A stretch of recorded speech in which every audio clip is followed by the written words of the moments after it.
Hello, everyone, and welcome back to another fresh and exciting episode on the podcast. You guys know I only bring only in the best of guests to my show. Today's guest is Michael Grayson, nurse, cancer survivor, and author, passionate about resilience, recovery, and personal transformation. The journey has taken him through gambling, addiction, financial hardship, and loss of both experience to cancer, and ultimately his own diagnosis with a rare form of esophageal cancer. Along the way, he earned multiple degrees, built a career in nursing, and learned firsthand how trauma, grief, and adversity can shape a person's life. Michael, welcome to the show. It's great to be here. Thank you for having me. All right, Michael, let's get into the questions I have here for you. Okay, so tell us what it was like losing both of your parents to cancer and then being diagnosed with cancer yourself. Well, when I had received my diagnosis, my fiance and I had just purchased our first home together, and we were thinking of when exactly we were going to get married in the next couple of years.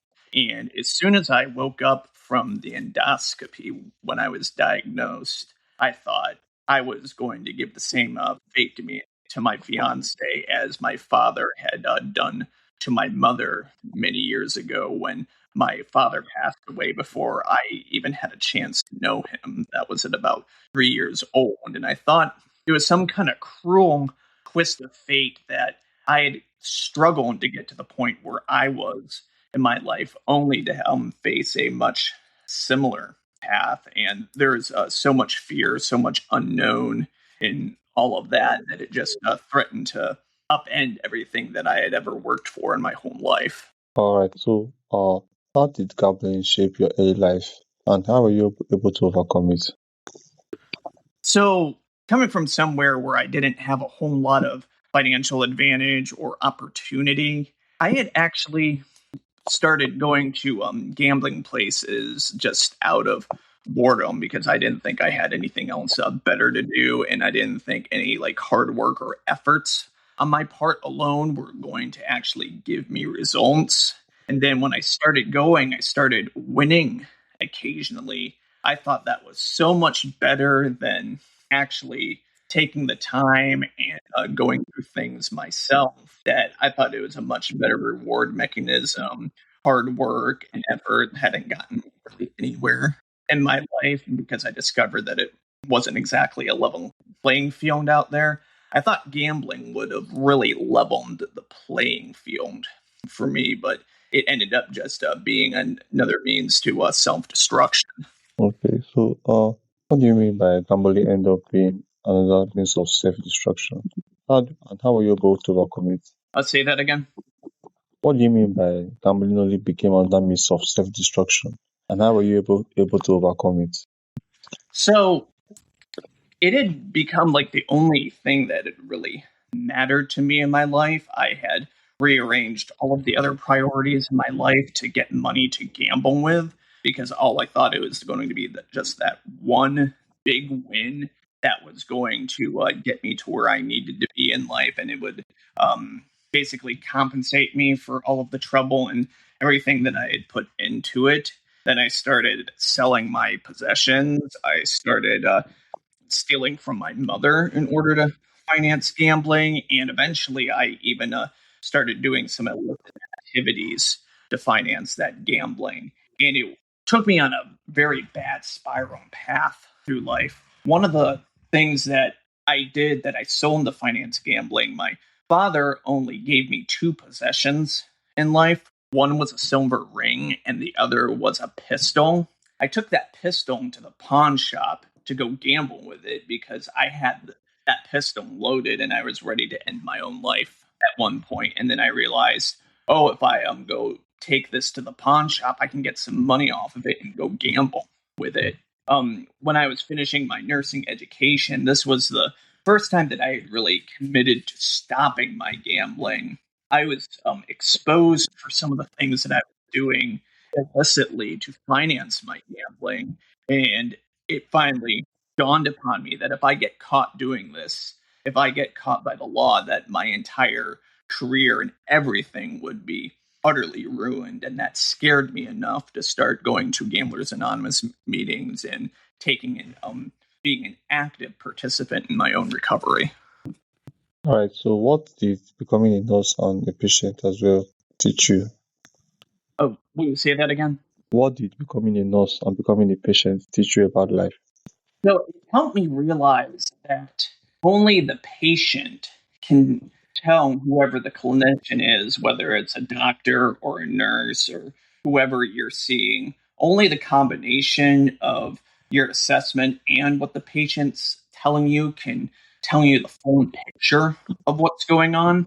In my specific case, when I had returned to work from my surgery, it had outwardly looked that I had just lost some weight. Otherwise, it looked like I had a very, very good recovery. On the outside, it looked very, very healthy. But going through that, I previously had a feeding tube which fed me for about 2 months. And it was quite a time before I could eat any real food at all. And I went through a very traumatic experience in the ICU at the beginning of my recovery.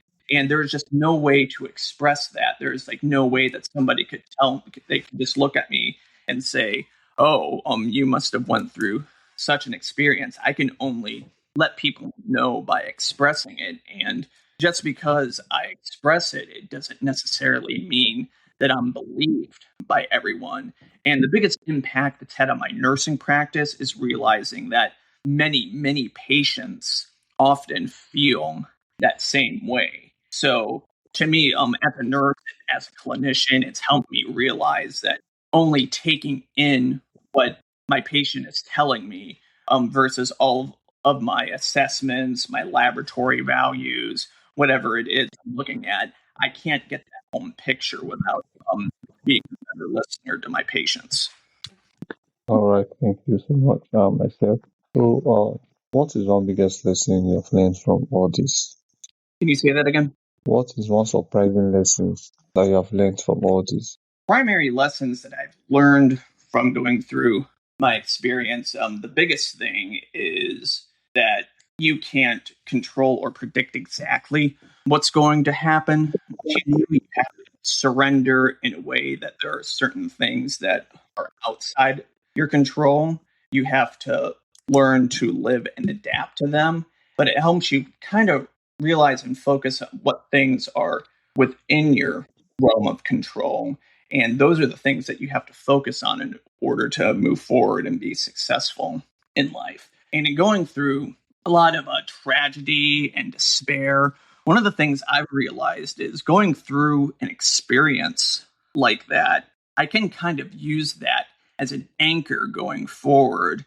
If anytime I experience like a small, minor inconvenience or frustration going forward in my life, I can realize, wow, I've went through this really grueling, traumatic experience. There's absolutely no reason I can't move forward with that. And one of the things that I found is once you can accept that and have it work for you, it actually makes room for the new blessings that can arrive in your life. All right. Thank you so much. So, how did your relationship with grief evolve after losing both of your parents? Well, growing up without my father, I was pretty confused as to how I should actually feel about him, because how was I supposed to feel something for someone that I had never met? And going through that, it kind of caused a little bit of an overdependence on my mother because she was the only one that was really truly there for me. And I picked up a mix of both good things and bad things from that. I really didn't know like a good healthy outlet of expression for my emotions growing up. So I would probably just say like learning how to do things that are difficult and keep moving forward through them were something was one complication of that grief. After I lost my mother at the beginning of the COVID pandemic, and it just really put me into this void because I had done a lot of very strong things for self improvement in my life at that point. I had gotten really good physical condition. I had improved my finances, and just like when I thought like life was going really, really well, my mother was taken from me, and it sent me down into this void where I started having these realizations where I realized if I get married someday, I'm not going to be able to have any parents at my wedding whatsoever. And it took me into a kind of a dark, reclusive place for a while. And again, it's like I just didn't know how or where to express that with. And fortunately, after going through all of my experience, I found that outlet through my writing. That's a very healthy thing that I've written my memoir and have planned to keep writing for people into the future. So, what is anxiety, and how do you live with the certainty of reoccurrence? So, scanxiety is the fear that when you're having I'm on twice a year scans now, and I'll be on at least every year scans for the rest of my life. It's the fear that when you have that scan that there's going to be some kind of recurrence from the cancer. You already went through a painful and traumatic experience, overcoming it, and then having that joy of not having any evidence of cancer in your body. And it's just that recurring fear of what if it comes back? What am I going to do if it comes back? But what it's helped me realize is the time between those scans, those are opportunities to focus on what's truly important to me in my life. And it helps me rearrange my priorities. It makes me realize that, okay, I need to focus a little bit less on like what others' opinions of me are. And I need to focus on the true things that bring me true authenticity to my life. I found that authenticity through doing more writing, expressing my own spirituality, focusing on my marriage and those who are in my company. And it kind of helps me tune out like kind of like the troubles of the rest of the world. It's like all you have to do today is turn on the news and there's some kind of tragedy or disaster somewhere. And it kind of just makes me realize that mindfulness aspect of it is I can't do much about what's on the news right now. I can only focus on what's in front of me. And if I have the threat of a cancer ever returning in my life, and I'm doing things to prevent that, but at the same time, if it does come back, I don't want to spend that time worrying about what's on the news. I want to spend that like quality time with my wife now. All right, thank you so much. What is one message you give to cancer patients and survivors out there? One message I would give to cancer patients and survivors in the world, I would tell them to, it's good to seek out communities in which people are going through this, but those communities are not necessarily going to reflect your story. You may have a much, much better experience than a lot of people. Your experience may be worse than what people are describing. You'll get a combination of very hopeful, inspiring stories, and then you'll get some very sad stories that will bring you into a state of despair.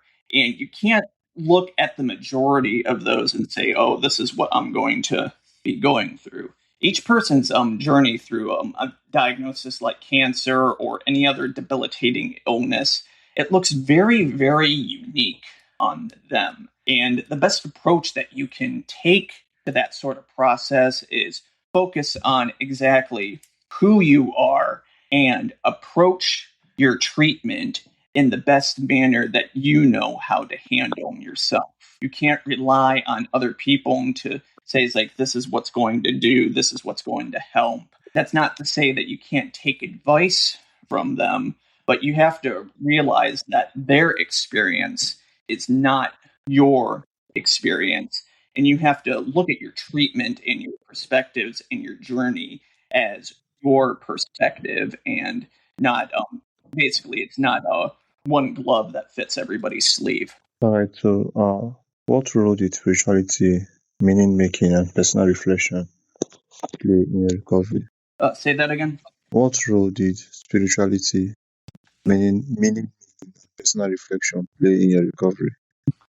So I had grown up in a Christian Protestant faith, and later in my life, I had gotten away from that. I had kind of felt that it was simply kind of like rewarding certain people for being faithful in the world instead of actually reflecting individual experiences. So I'd gotten more into spirituality. I One thing that I kind of think about religion and God in general is I'm not exactly sure what God is, but I've learned many things that God is not. And going through that, it just made me very, very open minded to a lot of different practices. I started looking into various aspects like Hinduism, Buddhism, the Vedic texts, some Norse mythology. And instead of looking at it as, oh, this perspective or this religion all of the answers for what it's really, really doing is it has certain what I call archetypes that live within us all. And it reflects those, like our certain characteristics, our values, and whatnot. A good example of that is if you look at the Old Testament of the Bible, it has a very, very angry, vengeful God. And I don't for a second believe that that wasn't written through the lens of somebody who wasn't angry and vengeful themselves. So when you look at like all these various different belief systems, you have to just take a look at what part of it lives within us all. And my perspective now is each of it has a small piece of the puzzle, but it remains a piece of the puzzle. And to totally discount other perspectives, it kind of closes you off to really understanding what lives within us all. Okay, so if there is one lesson from Blades of Resurrection you hope readers carry with them, what is it?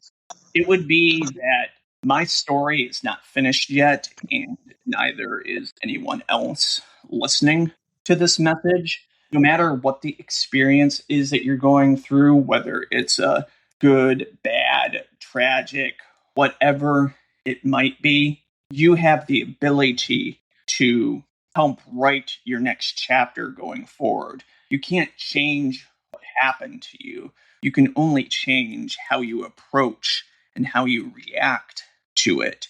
And once you get into that place of self acceptance and self surrender, I definitely got into that surrender phase right before my surgery. I was willing to do whatever it took to successfully treat and remove the cancer from my body. It shows you that by making the decisions that you best possibly can moving forward, that you can do something truly extraordinary and amazing in your life. Right, so what is one thing you wish listeners would take away from this conversation? From this conversation, I would like the listener to realize that there's probably something within you that you haven't brought out forth to the world yet. I would probably say that there aren't a whole lot of people out there who have really discovered their ultimate gift of what they have to offer to the world. There are many people out there with specific careers, missions, and whatnot. But the question of what your life's purpose is, have you really discovered that yet?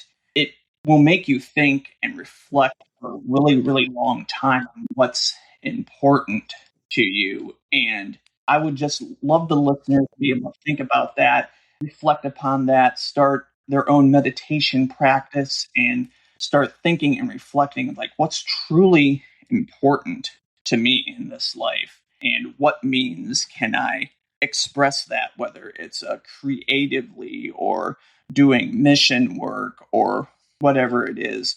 What ignites a fire in your soul? I would really love the listeners to this to explore that question within themselves.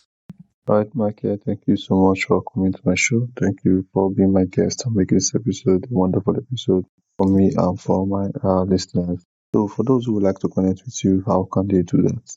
The best way to get in contact with me is to visit my website. My website is lightningshadowcreative.com. crossroads.org. That's all one word together. There you will get all kinds of free resources. You will be able to sign up for my email list. Have a chance to read Blades of Resurrection before it's published into the fall, and you'll get all kinds of updates and resources on my journey. And I would love to hear from anyone's perspective and journey as I go through that process. All right, Michael. Once again, thank you so much for coming.